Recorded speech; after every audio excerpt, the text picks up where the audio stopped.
Well, guys, as you can see, our scenery for today is sitting in front of our cabins. I'm sitting by our fire pit, and we're going into episode 7 of Stalking Shadows. For those of you who've watched the series from 1 to 6, it's been the build-up of where I started hunting, how I got into hunting, and by episode 6, we're already talking about when I started in the industry and got my first taste of becoming an outfitter, a PH, not an outfitter, sorry guys, and the experience that you'll gain and the tips, a few tips that I've left for the young PHs out there. So this story of mine goes to where I became a guide, and I started in 2009, and I guided my first international client on my own. Guys, very, very daunting experience.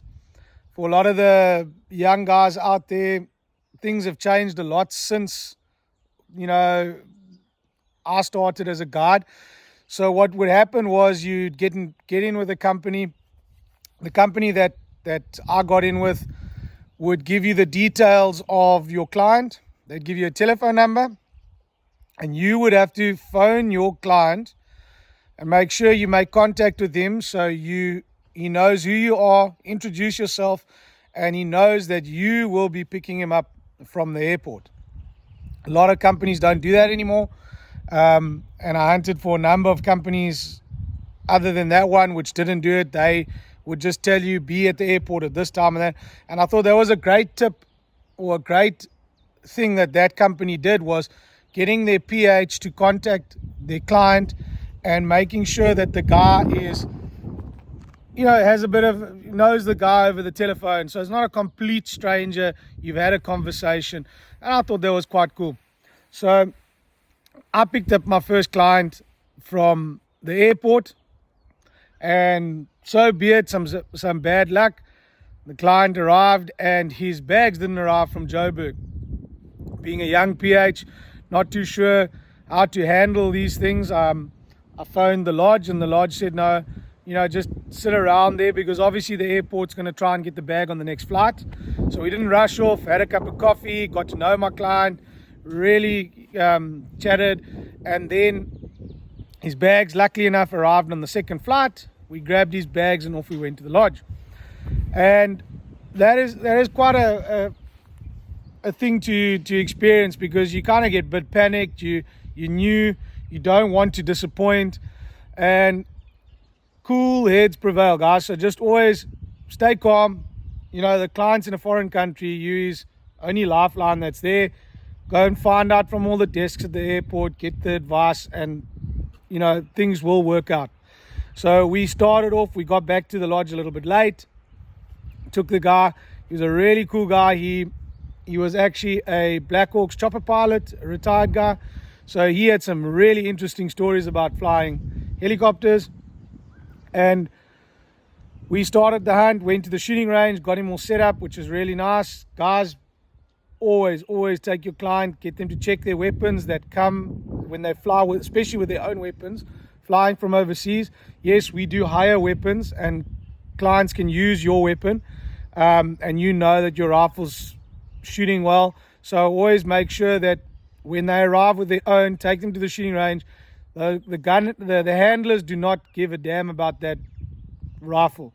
I've had clients have cracked stocks before, where we got to the shooting range, shot. We couldn't get the guy's rifle to shoot straight, and he'd been shooting with it at home. He'd been practicing. When he took it home, took it back to his gunsmith in America, they found that the stock had a crack in it, which was causing it to be inaccurate. So just make sure that you guys check everything out before you head out and start your hunt. So we started our hunt. It was really, really cool. I got really lucky on the first day. We had a 10 animal package. It was a tough package, 10 days, 10 trophy animals. And I got really, really lucky on my first day. I shot 2 animals, so the pressure was off. And then I shot, another animal in the afternoon. So I had already 3 down on my first day. And the nemesis of this package was a gemsbuck, an oryx. We call it a gemsbuck. And I managed to get the guy down on a gemsbuck and they got away from us. And we like really struggled this whole hunt. And then that's where being a guide, you got to keep the positivity up, guys. It's one of the animals that they've come out for and they really, really, keen for, and it's like their wish list animal. Stay positive. You got to make sure that the client knows that you're confident in trying to get the species. At the end of the day, guys, it's hunting. We're not here taking stuff off the grocery shelf. It's hunting. So if you have tried your utmost and really hunted hard for your client, he will appreciate it. So we had a great hunt. The guy shot a beautiful kudu. He shot beautiful blesbuck, beautiful impala. We really had just a cracker of a hunt. Awesome quality stuff. I shot a really nice red hartebeest. It was pouring with rain. The elements were against us. And then myself and another PH joined up quickly. He was also looking for a gemsbuck, and the outfitter allowed us to go and hunt another property where they had gemsbuck available, and off we went. And I managed to get my client a beautiful gemsbuck. So he ended off his safari on a high, shooting some really, really awesome animals. And then it takes me on to the second story that I want to tell you guys. It was probably my second or third client that I was doing that season, still fresh in the game. And we went around, also again, the gemsbuck being the nemesis. Had a great safari. Also, weather against us, loads of rain and just tough like elements to be hunting in. It's never nice slipping around in a four-wheel drive and it's bucketing rain and you can't get out and animals stick away and hide. But as a guide, you go out every day, you try your best and you get stuck into it.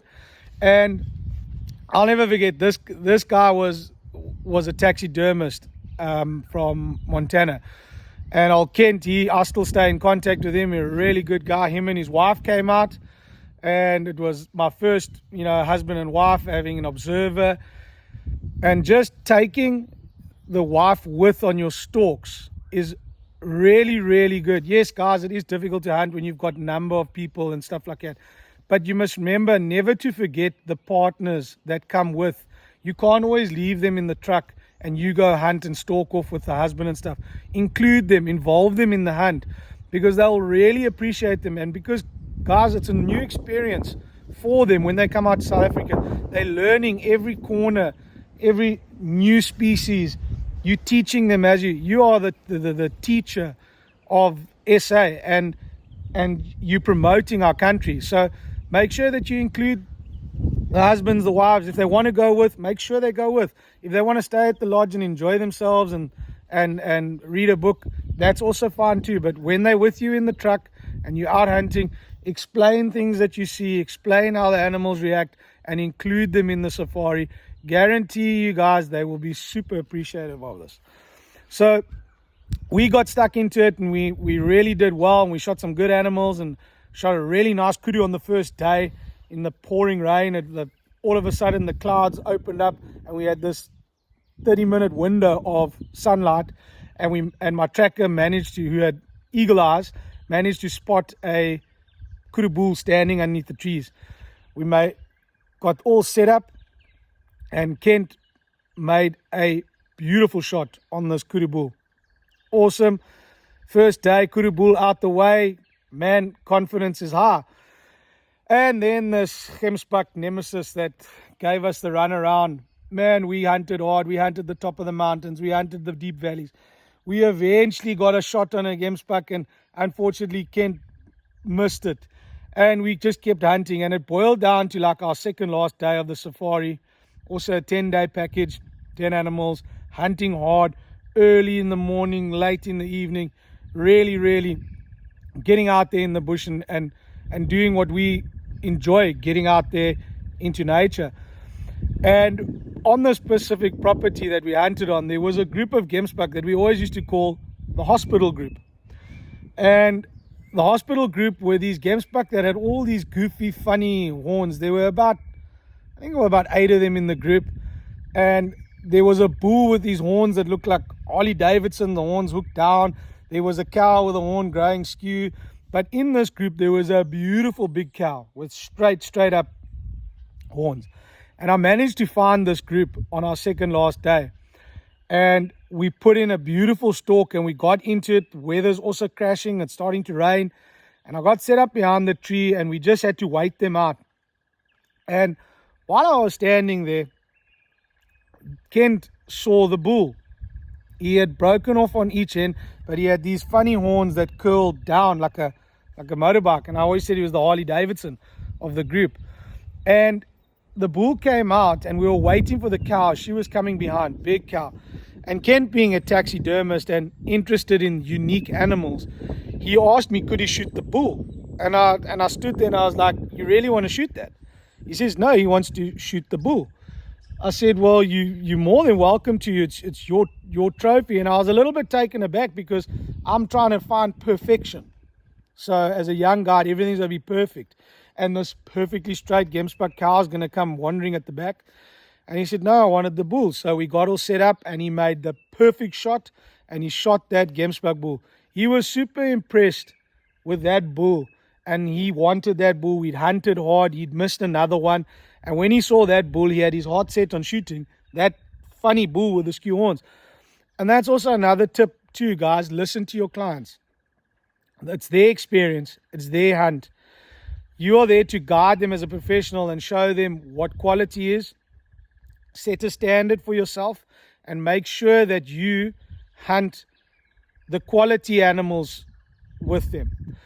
And no, look, a trophy is determined by the hunter. It could be an experience, it could be old, mature, it could be record book, Roland Award, or SEI measurements if somebody's after those. That's a different game altogether.